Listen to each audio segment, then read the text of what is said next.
Did you know some motorcycles were so bad that their manufacturers wished they had never existed? Today I'm bringing you a top 13 of the motorcycles that nobody wants to buy anymore in 2025. Those models that went from being promises to becoming authentic failures on two wheels. From designs that look like a joke to bikes that left thousands of riders stranded. And watch out, some of them come from legendary brands you'd never imagine. I guarantee number one will surprise you, because it wasn't just a disaster, it marked a before and after in how not to make a motorcycle. So get comfortable, because this list comes with history, controversy, and some bikes you'll surely recognize. Let's go. Number 1. Suzuki RE5 from 1974 to 1976. We're starting strong with the Suzuki RE5, a bike that from the moment it came out in 1974 was a total disaster. Who thought a Wankel rotary engine was a good idea for a motorcycle? Nobody knows, but what we do know is that it broke rejection records. This bike was a mix of such chaotic ideas that it seemed like someone assembled it after watching too many science fiction movies. Suzuki tried to sell it as a motorcycle ahead of its time, revolutionary, futuristic, and perfect for the modern motorcyclist. It even had a dashboard that looked like it came from a spaceship. But all that was overshadowed by its problematic engine, excessive weight, and fuel consumption that would make anyone cry. Its unpopular image was enough for even Suzuki fans to avoid it like it was cursed.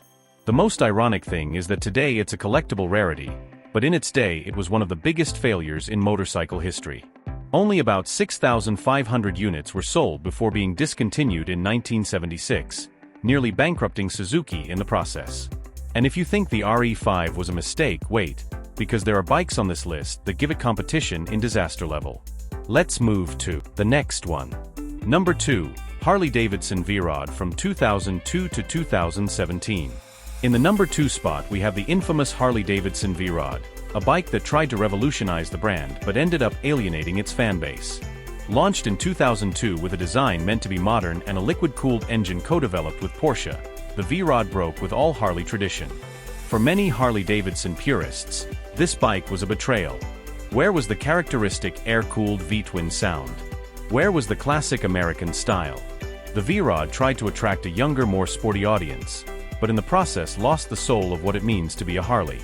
Although it was technically superior to many of the brand's models, its peculiar aesthetics, not to say questionable, and its lack of that traditional Harley feeling buried it in collective memory as that strange bike nobody in the community wants to remember. And who can blame them? By 2017, Harley decided to discontinue it, primarily due to increasingly strict emission standards, silently admitting the experiment had failed. That's why the V-Rod remains a reminder that not everything different is necessarily good. And who occupies third place on this list? Get ready, because something even more shocking is coming. Number 3. Boss Haas from the 1990s to present. In the number 3 spot we find a giant that was once a symbol of excess and raw power, but over time became an example of what nobody wants in a modern motorcycle. We're talking about the Boss Haas. This behemoth arrived in the 1990s and, although it tried to be the most powerful bike on the planet with its V8 car engine, its practicality was zero. In an era of environmental concern, who wants a bike that literally drinks gasoline like there's no tomorrow? But that's not all. The Boss Haas had its own maneuverability problems. With a weight exceeding 500 kilograms and a width that barely fits in one lane, riding it in the city was a nightmare. Although it had an imposing engine and was impressive in a straight line, its size and lack of practicality made it unpopular. Now, in 2025, this dinosaur of motorcycles seems more out of place than ever. Can you imagine dealing with those fuel costs and maintenance today? A clear example of something trapped in the past, when bigger and more powerful seemed to be the only philosophy. Number 4. Honda DN01 from 2008 to 2010. In number 4 we have the Honda DN01, a bike that, if you see it for the first time, you'll probably think, is it a motorcycle or a mutant scooter on steroids? This model, launched in 2008, tried to win over lovers of the different with its automatic transmission and futuristic design that looked like something out of Blade Runner. The DN01 was intended to be a modern touring bike, comfortable and technological for the urban rider. And although it managed to stand out in terms of innovation with its dual-clutch transmission, its appearance ended up driving away more buyers than it attracted. Add to that its riding position was strange, its price was high at nearly $15,000, and that with so many more conventional competitors in the market, the DN01 simply couldn't find its place. Today, its peculiar style makes it difficult to resell, and it's no surprise it's on this list. Honda tried to be too avant-garde, and the result was a bike nobody understood or wanted. It was discontinued by the end of 2010 after just 2 years in production. But if you thought the DN01 was an extreme case, wait to see what we have higher up on this top. Number 5. Aprilia Mana 850 from 2007 to 2011. In the number 5 spot we have the Aprilia Mana 850, a bike that, honestly, seems to have been designed by a committee that couldn't agree. Launched in 2007, the Mana tried to position itself as an innovative sport touring bike with automatic transmission, but along the way forgot something crucial: winning the hearts of motorcyclists. Its angular design, an engine that didn't impress even beginners, and a transmission that promised the best of both worlds but delivered the worst, made many ask themselves, why should I buy it? And although Aprilia sold it as a revolutionary bike for those who wanted sportiness without a clutch, true enthusiasts rejected it. That said, not everything is bad. Its technology was interesting on paper, but when the competition offered better options for the same price or less, the Mana was doomed to be ignored at dealerships. Could it be that Aprilia fell short with this bet? Maybe, but the truth is this model no longer has a place in market preferences. What's coming at number 6 will surprise you even more, so stay with me because this gets better and better. Number 6. Yamaha GTS1000 from 1993 to 1995. In the number 6 spot we have the Yamaha GTS1000, Yamaha's attempt to revolutionize the front suspension of sport bikes, but which ended up being more of an expensive experiment than anything else. Launched in 1993, the GTS1000 abandoned traditional forks for a front swing arm suspension system inspired by racing. Although Yamaha bet heavily on its innovative technology and better cornering behavior, problems began to accumulate quickly. It was expensive, heavy, and worst of all, difficult to maintain. Any repair to the steering system required special tools and specialized technicians.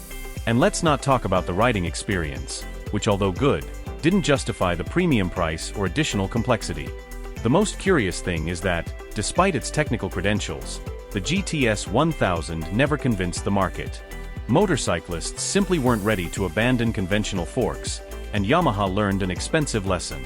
Now, in 2025, people avoid it like it has a big sign saying expensive maintenance problems on it. Who would have thought so much innovation would end up here? Well, the GTS1000 reminds us that more advanced doesn't always mean better. Number 7. Buell Blast from 2000 to 2009. In 7th place we have the Buell Blast, Buell's attempt to create a beginner bike that ended up being one of the brand's most questionable decisions. This model, launched in 2000, tried to combine the spirit of an American bike with the accessibility of a beginner motorcycle, but the result was, let's say, confusing. The problem? Nobody really understood who it was for. It was too basic to be exciting, but too expensive compared to more reliable Japanese options. Additionally, its 492cc single-cylinder engine derived from a Sportster sounded more like a lawnmower than a sport bike. Despite being light and easy to handle, its lack of power and refinement left it far behind rivals that, for less money, delivered more fun and better build quality. Its excessive vibration, uncomfortable seat, and questionable finishes made even riding schools that used them complain. It's no surprise that in 2025, even the most nostalgic buyers continue to avoid it like it's a relic of something that shouldn't have happened. If you thought Buell couldn't mess up more, this bike proves you wrong. Number 8. Kawasaki KLR 650 late 2000s versions. Number 8 goes to a bike that arrived with big promises of being the perfect adventure bike, but ended up being, well, obsolete. The late 2000s Kawasaki KLR 650 was supposed to continue being the accessible adventure bike par excellence, but by then it was more outdated than a phone with an antenna. Problems with excessive vibration, a design that hadn't changed significantly since the 1980s, and prehistoric technology were just some of the criticisms it received. And if you add that the competition had evolved enormously with modern adventure bikes, the KLR simply lost relevance. In a market where adventure bikes competed fiercely with ABS, traction control, and electronic suspensions, the KLR was stuck in the past. One of the biggest complaints? Its uncomfortable seat that turned any long trip into torture, and its engine that vibrated so much it would loosen bolts. Although it has its defenders who love it for its simplicity, the reality is that by 2025 there are infinitely better options. With all this, the KLR from that era is one of those bikes you definitely won't find on wish lists. But wait, because what's coming next is even more controversial. Number 9. BMW C1 from 2000 to 2003. Have you ever felt trapped in a space capsule on two wheels? That's more or less what many motorcyclists felt when seeing the BMW C1 from 2000. This scooter with a roof and seatbelt promised to be everything urbanites wanted: protection from weather, additional safety, and the practicality of a motorcycle. But soon, reality was different. Although it looked futuristic in advertisements, the riding experience wasn't surprising at all. Excessive weight that made urban handling difficult, a design that made you feel claustrophobic, and a structure that eliminated all the freedom a bike is supposed to give you. Plus, that rigid roof and mandatory seatbelt in some countries simply scared away traditional motorcyclists. Worst of all is that BMW, with all its experience, seemed to have forgotten the basics. Motorcyclists want to feel the wind, not be locked up like in a tiny car. In the end, the C1 not only lost the battle with more conventional scooters, but forgot to deliver what buyers really wanted. It was discontinued in 2003 after a resounding commercial failure. But well, not all is lost. Wait to see what's in the next spot, because the list keeps surprising us. Number 10. MZ Scorpion from 1994 to 2002. Who would have thought that MZ, an East German brand known for its basic two-stroke bikes, would launch a sport bike nobody wanted to buy? That was the case with the 1994 MZ Scorpion. With its Yamaha 660cc engine and aggressive angular design, the Scorpion promised to be an affordable alternative to Japanese sport bikes. But unfortunately, it didn't connect with the public. Although it was well received by some for its reliable engine, because it was Yamaha, and decent handling, its questionable construction and the brand's lack of prestige doomed it to failure. Many buyers didn't see MZ as a serious option for sport bikes, and the Scorpion couldn't earn that trust. Additionally, the lack of a solid distribution network and decent after-sales service meant the Scorpion was relegated to the shadows of oblivion. Electrical problems, annoying vibrations, and finish quality that left much to be desired ended up sealing its fate. So if you ever thought about buying one, it's best to let it go, because the Scorpion is a bike almost nobody remembers and even fewer want in their garage today. Number 11. Triumph Rocket 3 from 2004 to 2010 original model. And we continue with a model that, when it came out, promised to be the bike with the biggest engine in the world, but ended up being excessive in all the wrong ways. We're talking about the original Triumph Rocket 3 from 2004. What an ill-conceived beast. This British cruiser arrived with a 2.3-liter engine that sounded impressive on paper, but in practice was simply too much. The first thing that stands out about this bike is its weight, over 360 kilograms dry. Cruiser? Muscle bike? Monster on wheels? It's not quite clear what it was trying to do, and that confusion was reflected in its lack of clear identity. In terms of performance, the original Rocket 3 didn't shine where it mattered. Yes, it had brutal torque in a straight line, but in corners it was like trying to dance ballet with a tank. In terms of practicality and consumption, it wasn't great either. Plus, its intimidating size made it impractical for daily use. Despite marketing attempts and improved later versions, this bike never gained massive popularity. And over time, it became one of those extreme models you only mention when you want to talk about unnecessary excess. And now, the original Rocket 3 is at number 11 on our list. What do you think? Number 12. Derbi GPR from the 2000s. Let's move to number 12, a small displacement sport bike that at the time tried to position itself as an attractive option for young people, but quickly earned a bad reputation. We're talking about the Derbi GPR from the 2000s. What made it so problematic? Well, it has a lot to do with its reliability, or rather the lack thereof. Despite carrying the Derbi name, a brand with competition history, this model seemed more like a 50cc or 125cc with aspirations of greatness but toy-like construction. Its engine didn't stand out for durability, and its electrical components were a constant headache, leaving much to be desired for those looking for a reliable sport bike for daily use. Additionally, the plastic design and finishes didn't convince most. It had that sport replica style, but without the build quality you'd expect. The result? Frequent breakdowns, high maintenance costs, and frustrated owners. This is why in 2025, the Derbi GPR from that era remains a bike that informed buyers avoid at all costs. Number 13. Hyosung GT650R from 2005 to 2010. And to close our list we have the 2005 Hyosung GT650R, a Korean sport bike that, although it had everything to compete with Japanese bikes at a lower price, ended up being a reliability failure. The idea of offering a 650cc sport bike more economically seemed excellent, but the execution left a lot to be desired. And what did buyers receive in exchange for the lower price? Constant electrical problems, recurring oil leaks, and build quality that made 20-year-old Japanese bikes look like Swiss engineering works. That's not all. Performance didn't meet expectations either, with an engine that felt rough and a gearbox that seemed like a cookie tin.